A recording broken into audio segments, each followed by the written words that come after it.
live from the rooftop of the Hermann London Real Estate Group in beautiful downtown Maplewood. It's the St. Louis Realtor Podcast with your host, Adam Kruse.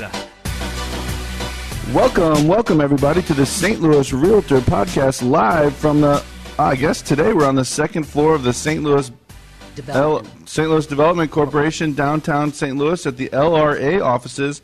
This is podcast 38. Today is March 30th, 2018. I'm here with my co-host, Shannon St. Pierre. Hello. And we have a very special guest today, Laura Costello. Welcome, Laura. Good morning. Good morning. And we're going to interview you and ask you all about the LRA. Okay. Okay, so I want to start simple, if you don't mind. Tell me what does LRA even stand for, and what's your role here? Okay. LRA stands for Land Reutilization Authority. We were set up by state statute in 1971 when the city of St. Louis was experiencing the loss of population and therefore a lot of vacancy and abandonment of homes. So instead of the city of St. Louis maintaining these properties that were abandoned, the LRA was set up to be the owner of these properties, owner of last resort. The properties come into our inventory through tax sale.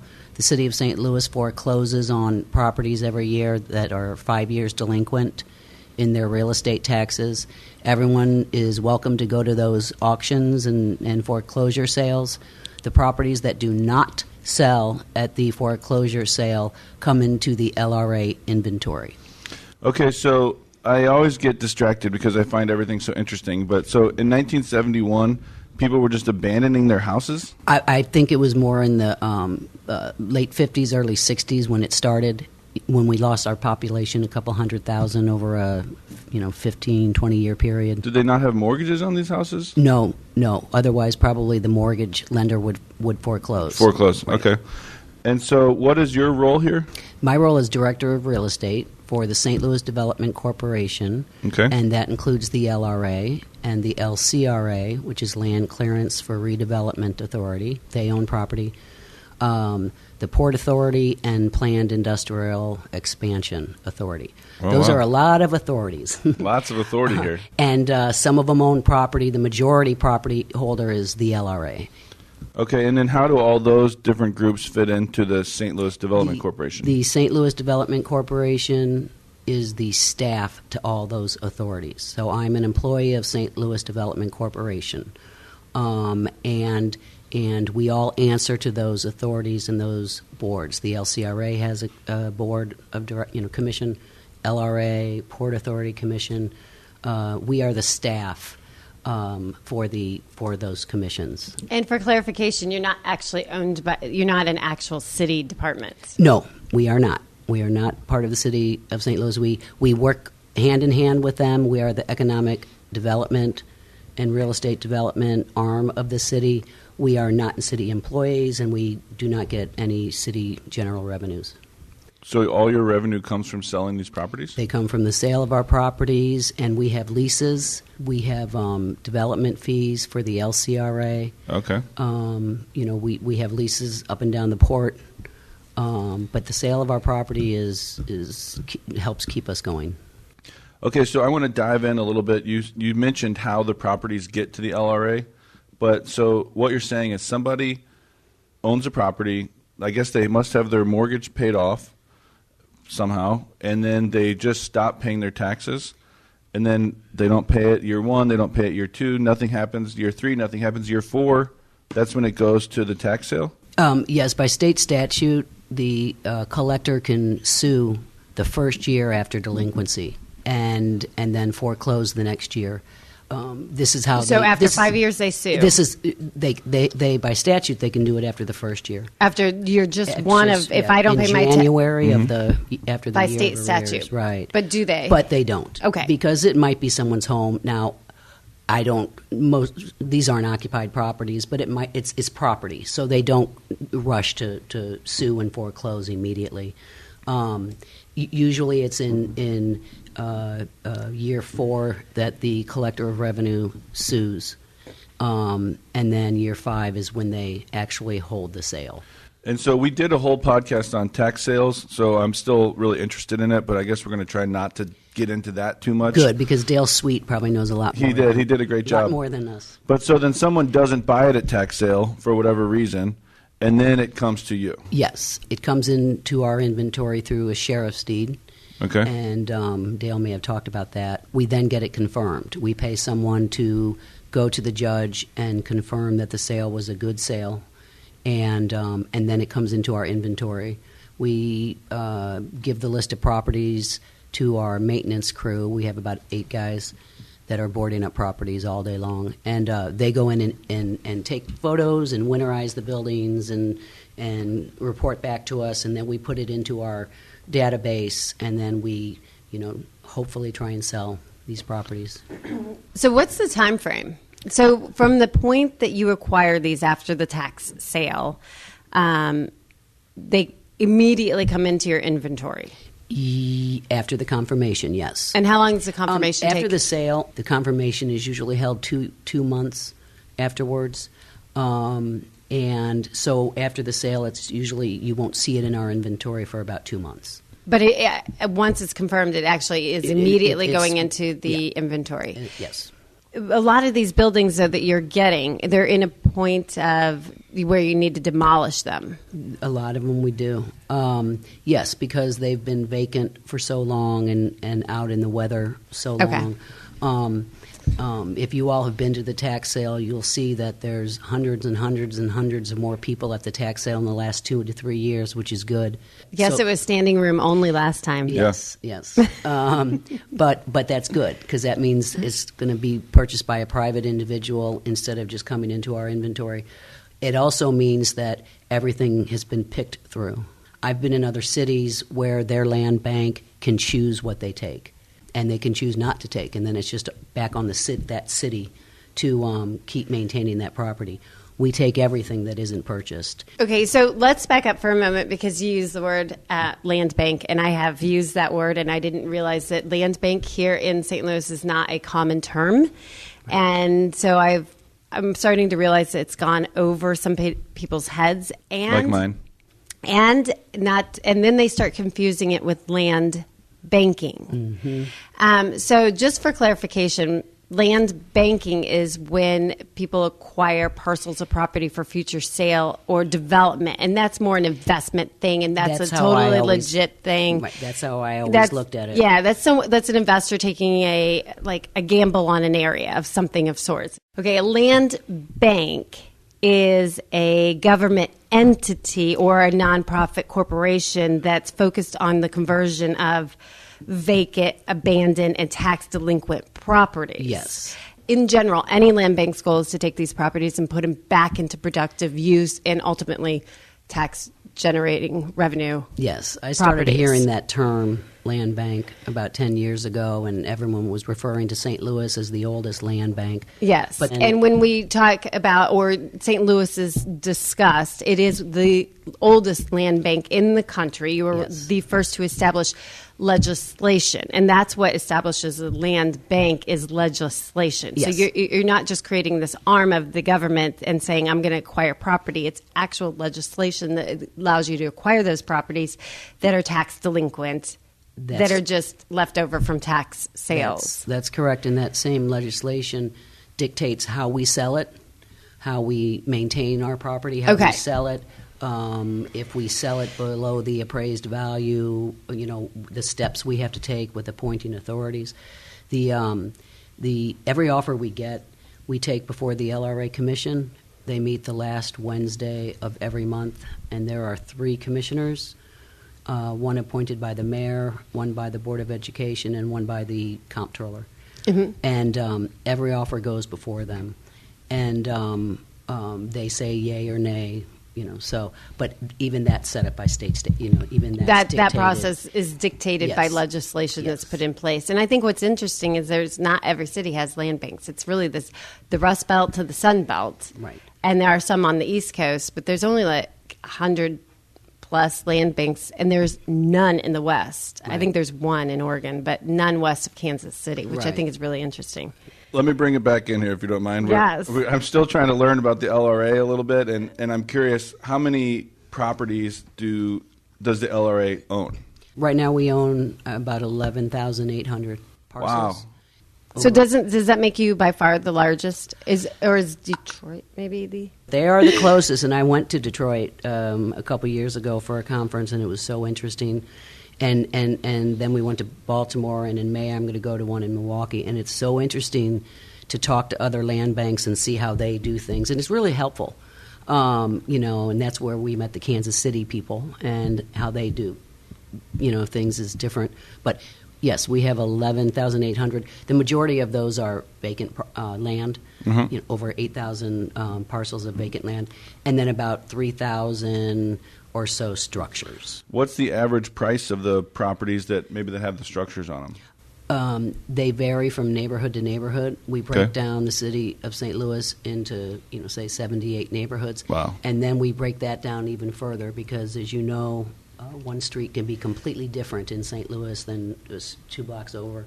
So, for instance, Benton Park has 2 different neighborhoods. The West End has 2 different neighborhoods. But the properties we sell for typically $1,000 a house. Sometimes we don't have properties in Soulard or Lafayette Square or the Central West End or anything, but it's based on the neighborhood assessed value. If the house is $1,000, well, why isn't everyone just buying them like wild? Because the condition they're in, primarily. Aren't the bricks worth more than $1,000? Yes, and people have discovered that. Okay, but so would you sell a property to someone who just wants to take the bricks? We don't like to, no. I'll give you Alderman Moore's information, but his neighborhoods in the Ville and the Greater Ville, he says they're being stolen, and they are.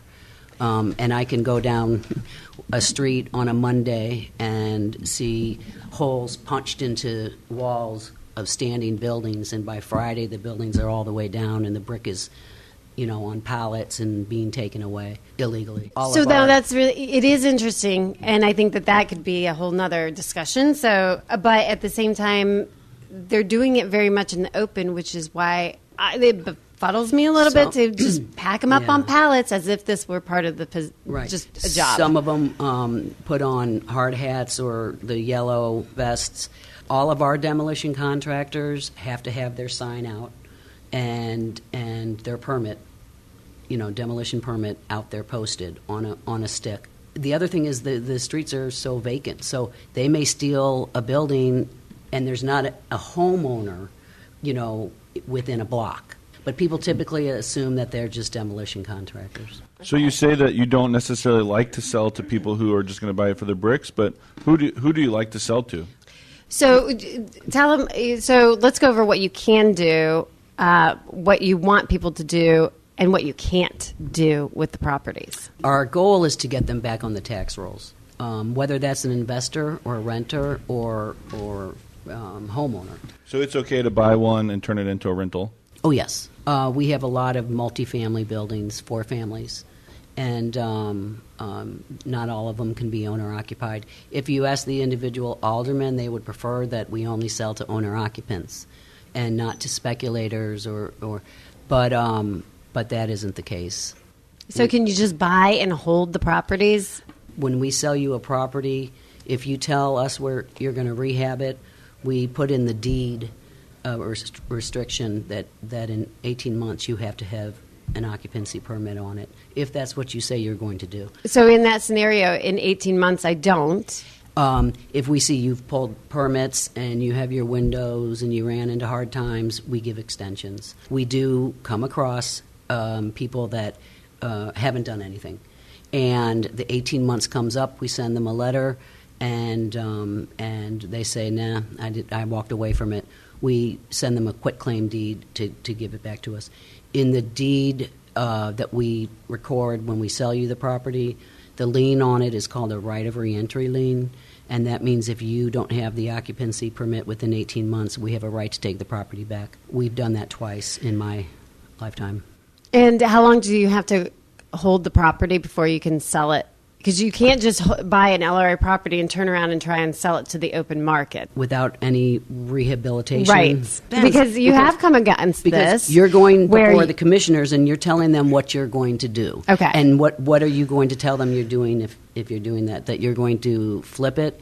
They would probably not give you the property. Okay. So if I'm just going in and even if I'm improving it? If you're improving it a little bit, if that's what you tell them you're going to do, if you tell them I'm going to go in and just clean it up, if your end user is a homeowner or someone that's going to take care of the property, we don't care. We really don't care. We don't want people profiting off of us because we keep our prices so low so that homeowners and people that want to live in the city and work in the city so that they can afford to spend all their money on the rehabilitation of it. So we don't like to hear about flippers, and it happens, but we don't really want to sell to someone that says, I'm just going to flip it, because sometimes the price gets, I don't know if you all were around with creative funding and with the other disaster, I can't remember his name, DHP or whatever it was, that was flipping and flipping and flipping so that at the very end there was so much debt on the property and mortgages and deed and liens and everything else that the properties ended up just falling down. So go through the process of buying an LRA property, because you just mentioned that you need to disclose what what your intentions are with the property. If you want to buy land for a side lot or something, the process is pretty easy. You can, get the application online and send it in, and it's not a lot of questions or background or when you're buying a house. We ask that people come in, make an appointment and come in and sit down so that we can go through everything with them. What the house is going to need.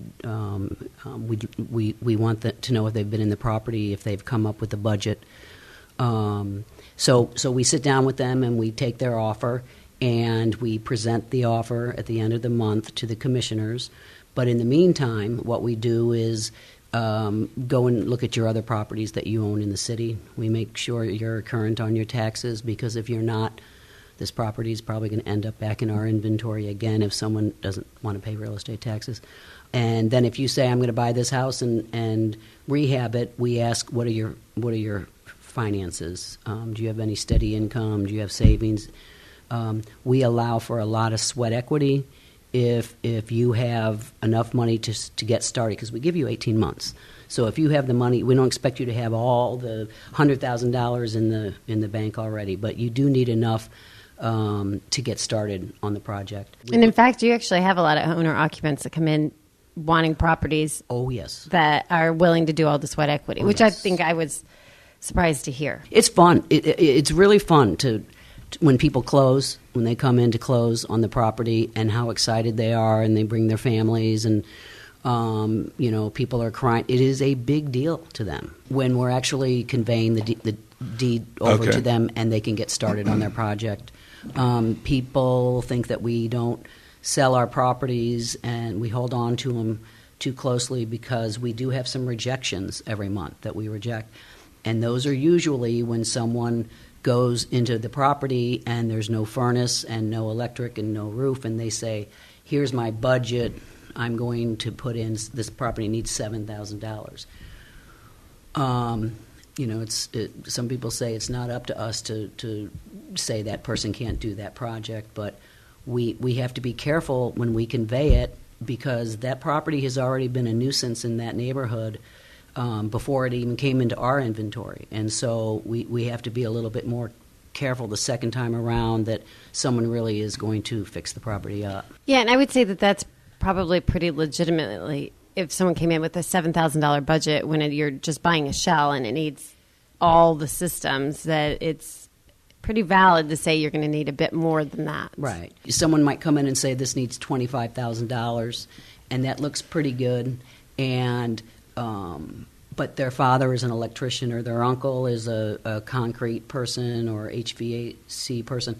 There are situations where it's just going to be a group effort. I was looking into LRA properties probably a decade ago, and it was kind of hard to figure out what they were, but I noticed you guys have really improved your website, which, by the way, for anyone listening, I think the easiest way to get to the website is just to Google LRA St. Louis, and you can like search by the map, I think. You can search by zip codes and all that kind of stuff. Yes. So that's awesome to be able to find the properties.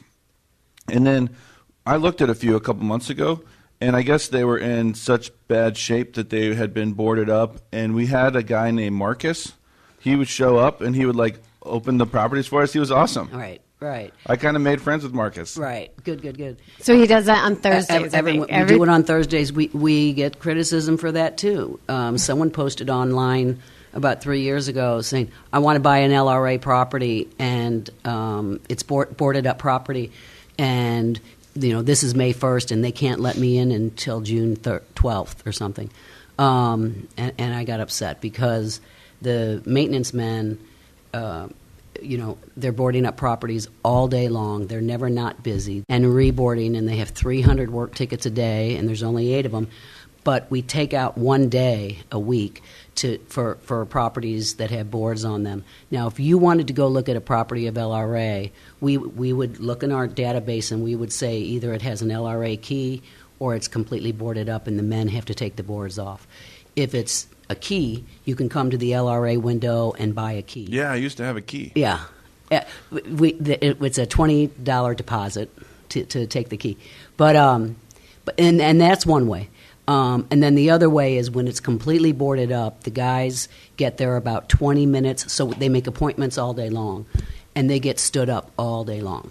And so they will get there about 15 minutes ahead, and they'll take the boards off, and then Marcus or Corey or someone will walk through and just make sure there's no gaping holes and whatever. And then they'll take the people through, and then they reboard up the building, and then they go to their next appointment. So it takes a long time, and they can only show, 10 properties, 12 properties a day, and they get stood up all the time. That's frustrating. Yeah. Is it true that if you're driving around St. Louis and you see properties that are boarded up with red plywood, is that you guys or is that anybody? The city of St. Louis, their board up paint is very similar to ours. One's maroon, okay, and one's red. And the city, and after a little weather, they look the same. The city of St. Louis always has their yellow marker. They date when they board up the building, so they're and those are properties that are pre-LRA? Yes, they are. I always say, someone says that property's falling down, and I say it's not LRA's, but it will be very soon. Okay. I noticed that on some of these houses that we're looking at, and I don't know if this question's appropriate for you, but a lot of them, for some reason, the back wall has caved in, and I went with my contractor, Brian, and I'm like, well, can't we just what do you call that, stick and frame or whatever inside the back wall? Is that something that's against the rules? Or I can't remember if he said it's just not structural.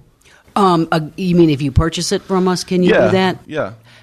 Instead of re-bricking the whole back wall. That's maybe a building division question. I don't know. It probably is. But it seems like, I think one of the things that made us not buy some of them is that it would be so expensive to rebuild the back wall with bricks. Yeah. And I'm like, just put some... I think it'd be good to look into, because I think the answer is no, it's not required. Because I just completed property, same scenario, and it has siding on the back. Okay, maybe they had to put some sort of steel beams in the wall to hold the walls from and caving in. That wouldn't surprise me for that roof, the weight of the roof. Because so why is it always the back wall that... Yeah, I don't why? know. Yeah, I don't know. Good question. But it is interesting. But I think the upside to that is people always want a lot of natural light. So there you go. When we get our list and the guys, go and winterize them, and by the way, they're always months behind. In other words, they just finished the 2017 sales, and I think that last year we took in 450 or something, and that was the low. How many do you sell on average a year? We close on about 50 properties a month. You'd be an extremely successful realtor if you're doing 50 closings a month. He is a realtor. Isn't that funny? That's awesome. Isn't that funny? But no, the back wall thing, we go and look at our properties, and I get really excited, we can sell this one fast. We can get this right back out there. It's beautiful. And then we go around back, and the wall's gone. The whole back wall gone. It always amazes me. There is, at least there was, some other sort of organization called the CDA? Community Development Administration, And yes. what's the difference between you and them? They are part of the city of St. Louis. They administer the federal block grant monies. So as far as LRA and CDA goes, and that's a lot of things. They fund housing corporations and So they don't necessarily have a bunch of properties. the CDA does not own any property. Okay. There was a period of time when the CDA was purchasing properties on behalf of that housing corporation in Fox Park or in Skinker de Bolivar or in the Ville. They were going out and actively purchasing property that the neighborhood had determined was in distress and was abandoned and needed help, and they didn't want to see a speculator come and get it, and so the CDA would go and purchase the property. We were their acquisition agent, so you wouldn't ever see any properties in the CDA name. It would say LRA, and I think we have about 180 of them now. But they are properties that were purchased with federal block grant, and so there are restrictions on those properties. And what are the restrictions? Mostly- Are they available for sale? Yes, they are. Mostly Are they income. marked the different? Is there a different? Can you see a difference on the website? If you looked up on the assessor, all you would see is that LRA owns it. If you called here in our database, we mark those as CDA option, and we would refer you to the housing analyst over in CDA. CDA is in this building, too. Okay. They're on our floor. So actually CDA, they do a lot more with their block grant. For instance, I say we get no general revenue. CDA, we have a work program with them, a maintenance work program. So they basically fund all of our grass cutting and board up and tree removal. I would refer you to the housing analyst, and they would explain what the restrictions are on those properties. But typically it's affordability income restrictions, meaning they would want, whenever it's rehabbed, they would want it to be affordable, the house to be affordable. And I thought they wanted you to sell it to someone who was going to occupy it instead of be a rental. CDA mostly sells their properties to developers, small-time developers, who then sell them to homeowners, yes. Homeowners, okay. I'm curious about, you mentioned the LCRA at the beginning. What's that? Land Clearance for Redevelopment Authority doesn't hold that much property, but the Land Clearance for Redevelopment Authority has the authority of TIF and of tax abatement. Okay. So if you were to purchase a house and rehab it and you wanted tax abatement, do you know what tax abatement is? Yes. I have a listing right now that has a 10-year tax abatement, and we're on Cool. year 9. And so the new really? buyer is going to probably have to figure out what the new taxes are. Yeah, that's interesting. But they have the authority to issue the tax abatement and the TIFs and other incentives. They also can purchase property for development, and so the NGA, the National Geospatial, we purchased those 99 acres, 551 parcels, through the LCRA. Is that what they call eminent domain? No. Eminent domain is when is the authority that the Land Clearance for Redevelopment. You're right. They have that authority also.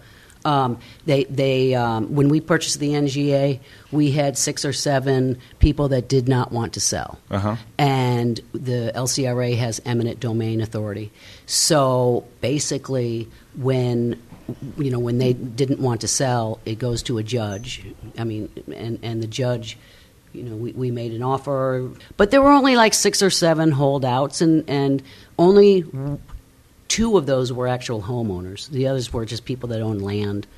But anyway, we had some holdouts, and so they go before a judge, and the judge awards them what they feel is fair. It's actually 3 judges. So, yeah, we had to use eminent domain on some of the parcels for the NGA. Do some people hold out just because they know they're going to get, Is that what the not that we landowners? want to promote that or anything, but I learned a lot.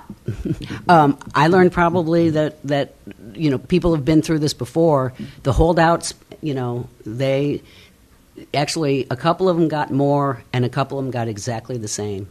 In other words, the judges awarded them exactly, the jury awarded them exactly the same What you as offered. what we had offered. Yeah. Anyway, I learned a little bit about eminent domain. There were some holdouts like that. There was someone that really, really, really didn't want to sell. and that was Mrs. Charlesetta Taylor. We picked up the house and moved it down North Market, made a right on Jefferson and a right on St. Louis Avenue, and went down 2.5 blocks and plopped it down. It was her family home. It was her family home. Otis Williams is the one that made her that promise. So it was fun watching it happen, though. Walking down St. Louis Avenue and whatever. It was a process. So I cannot believe you. I still can't believe you picked up the house and it landed in one piece. Yes, landed in one piece. And as I like to say, when they put it in, put the foundation and all new systems, and then laid the house, built the basement and laid the house on it, I always like to say it looks like it was born there, because it looks exactly like it belonged on St. Louis Avenue, just with the rest of the houses. So that was fun. Well, being here today really makes me want to go back out and buy some LRA properties. Okay, good. And I'm curious, do you guys don't ever list the properties like on the MLS? Is that right, or do you? Yes, when we have properties that are safe for you to go. And I've been out of real estate for a while, but the lockbox or whatever. If it's safe for someone just to go in, we like to list it. We had some more help in real estate the last 2 years. We're kind of short-staffed right now, but so we listed. We would go and walk through the properties, and we listed probably 10 properties that way. And then it's still at more like market rate, or kind of at the low LRA prices? No, it would still be low prices. Wow. I always say we'll pay real estate commissions. I let brokers and real estate agents know that we do pay commissions, but we don't want to up our prices to do it. So we have some larger properties that we do have listed. We have an incubator on Washington Avenue, and we own the Connect Care on Delmar. For our larger properties, the slab site, we list with brokers, real estate brokers. The residential is just hard, because I've had some agents come in here before with contracts and with a buyer, and they've added $5,000 onto the $1,000 sale price. So it's kind of hard. They should have their buyer pay that. Yeah. Right. I mean, well, that's what they're. But so it's kind of hard with our properties to. We don't really have any market rate properties out there that we're asking $180,000 for. Our highest, 4-family is probably $8,000. So, which should be incentive for people to come on in and buy them. Absolutely, and you want people to come on in and buy them. Yes. I guess. I mean, can you handle more than 50 deals a month? Not at this point. Yeah. I mean, we're the sales are just about to start. The tax sales just about to start. Okay. Is June. April the 1st? No, it's typically May. Or May. Oh, that's right, May. But it was moved to June. Why? I guess because it's a new sheriff. My only guess is that they need more time. I don't know. It's just always been in May. We have a new sheriff, and the sheriff conducts the there's a sales. lot of people that look forward to those. Okay, so if someone wants to buy an LRA property, you want them to start on your website, look around, find one they like, and then should they come down here? If they need a key. 1520 Market Street, Suite 2000? Suite 2000. And do you want to talk about some of the other programs that you guys do? The Mo to Own is... Or in the garden lease. Those are the two I see all the time. Yeah. The Mo to Own is if you are adjacent to an LRA property, you're a homeowner, your taxes are current, you can... can't say purchase, because we give it to you for free. Yeah, you just mow it for a set amount of time, but you do have to sign up for it. It's just like any other offer. You come in and it's a mow to own offer. The property has to be less than 30, is it 35 feet? I can't remember. There are some contingencies on that, but for the most part, if you're next to an LRA property, you can come in and get it for free. You do have to pay for the recording fees and things like that. Okay. And then the garden leases. Those are actual leases. Yeah. And then there's like urban tree farms that you guys have done, leased out land. I guess those are partnerships that you took. Those are 40 partnerships. Plus Right. lots and just grew a bunch of trees. And we're about to do it again. That's awesome. The garden lease program we put into place when the housing market was down and people weren't building, and people would come in and say, I want this lot on the 2600 block of Louisiana, and we would say that's a 30-foot 5-foot lot. There can be homes built there. There are homes built 2 blocks from there. We don't want that to be a garden. There's room for gardens, but not in the middle of the street. But we'll give you a lease. We'll let you lease it, and you can garden and everything. But when a development comes, we give you 30-day notice. He's tearing down your tomatoes. And get those plants moving. So what happens the last 4 years, it seems to me, if you drop something on the ground, someone's building a new house, especially around the hill. And so people are building, and they come in and they're wanting these lots now. In Benton Park, it's unfortunate because there was one there that the community loved, neighbors loved. So that one's kind of unfortunate. Whereas in Old North, we get an offer on one of the lots, and the garden people said, well, we know that. We were a placehold until the development. You told us that to begin with. This is what we're going to do with it for 6 years until they start building again or whatever. So anyway, but it's a good program. We do allow people to purchase the garden. If it's a garden, we allow the neighborhood group or whatever to purchase association to actually purchase the lots. Yeah. Just get it back on the tax rolls. So what do you think are the biggest challenges that the LRA faces? I would say funding. We run out of tree money usually by March. And so what do you do for the rest of the year? We ask other agencies for money. Okay. What do you mean you run out of tree money? Well, we have a budget. I believe it's $600,000 or $700,000 a year for our maintenance crew. And so we have line items for the trees, line items for the boards. You mean cutting down the trees? Gasoline. Mm-hmm. Like the trees that are growing out of a foundation and stuff? Typically, with the tree things are that they have fallen on someone's house or they're dangerous, that we have to remove them. We do have a bucket truck that we can trim the trees, but we spend a lot of money taking down trees or removing trees that have fallen or need to come down or whatever. But I would say funding, and that goes with demolition also. We used to get $3 million a year for demolition, and our budget's been cut. And we probably have 300 or 400 buildings that are on a demolition list that we just have to wait until we get the money to take down. So when I was looking into all this kind of stuff like a decade ago, like I mentioned, and I was looking into it in the county too, I found that they had a lot of properties, and I see Shannon has a picture of something here, but they had a lot of properties that were like the tiny little sliver. Yeah, so that's probably where like a telephone pole had been hit or something like that. Of these 8,000 vacant parcels you have, are a lot of them just weird little pieces that are not like an actual lot? Yeah, more specific. So I pulled up, I have seen comments online, and so I thought I'd pull up a few parcels last night, quote-unquote parcels. And I know what they were talking about, and I've seen them, and I think my question is, so why do you have these tiny little slivers on some little street corner? Mm-hmm. Why not just deed those over? Like one specifically is on Accomack, and it literally says the walkway between 2700 and 2706. Like, how do you own a walkway, and how does that end up in the LRA? And why not just give it to the city or give it up, or give it to the that is so funny property owner, just to say get these addresses off your list. We just had a meeting with the mayor's office. The mayor is on us all day long about getting these properties back out there. She really is, and we just had a meeting with the mayor's office where we talked about the irregular lots, and I asked Claire to look up how many we had, and I thought we had maybe 600, 700 irregular lots. In Skinger to Bolivar in the West End, the answer to that is the Hodemont tracks, the suburban tracks, when all the streetcars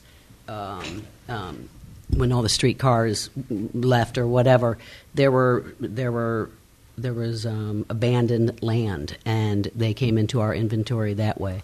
Someone in the West End, they might have. I don't know why we have all those 7-inch by 150 feet ones, but it's just different reasons everywhere. One person had their house surveyed or something surveyed, and this little piece of parcel became its own parcel, and they weren't getting. The city of St. Louis gave it its own parcel ID. but this homeowner wasn't paying. He was just paying his taxes, and they were never sending a bill. There's different reasons. And maybe they don't want to pay an extra $6 a year for this tiny little For the sliver walkway? next to their property or whatever. Yeah. Well, what And I they would don't think, want to though- pay for is for the survey to get it back to the boundary survey to move the boundary line. 200 or 80 square feet isn't going to change your assessed value that much. It isn't the taxes. I think people don't want to go through the hassle. So we just had this long discussion on how we get these parcels. And I used to write letters, and we still do. And I didn't know about the one on Accomack. We write letters, believe it or not. And a lot of times it's a piece of property where there's a homeowner and a homeowner, and we say, come on in and get it. And one homeowner will come in and one won't, and then they take Get it. over. They get it, and then this homeowner's mad. So what's the course. process of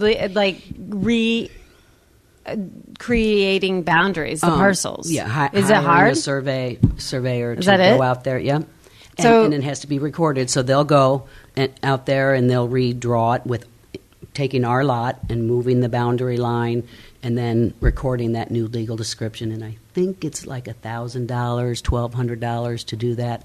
So that's what we were discussing, is ways that we can make this affordable, or maybe we take it on. It doesn't help so much with the abandoned, vacant properties that we have that are dangerous. It does take a lot of properties off of our inventory, Yes, which is good. I would just say it's a cleanup process. Right. But More we've so. had people say flat out, no. It's I more don't like care. a PR thing. If you could be like, we used to have 8,000, now we only have 6,000. Yeah, It's you're like, right. Or can I, because I'm like, well, can I just buy this little sliver right here and put a sign right there? Can I use that property to put my little sign? Yeah. I thought I would ask because I thought there's nothing else you're going to do with this little sliver ever. Yeah, and we could put a only little a sign advertisement will there. fit on it. That is funny. For a few $100, I'll buy that little piece of property in the neighborhood I work a lot in and just put my sign up. I can't answer that question on how we would get a gangway, how we would ever own in between two houses just like that. That'd be interesting to find out how we got that. Yes, you can. I don't know if we would sell it to you for this reason. It sits on someone else's property. I mean, it's right there. It sure would- does. But at the same time, It's not their property. it's not That's their right. property. That's And what right. if I purchase that property? That's right. Well, and that's what we say to people when they say, I don't care if if my fence is on your property.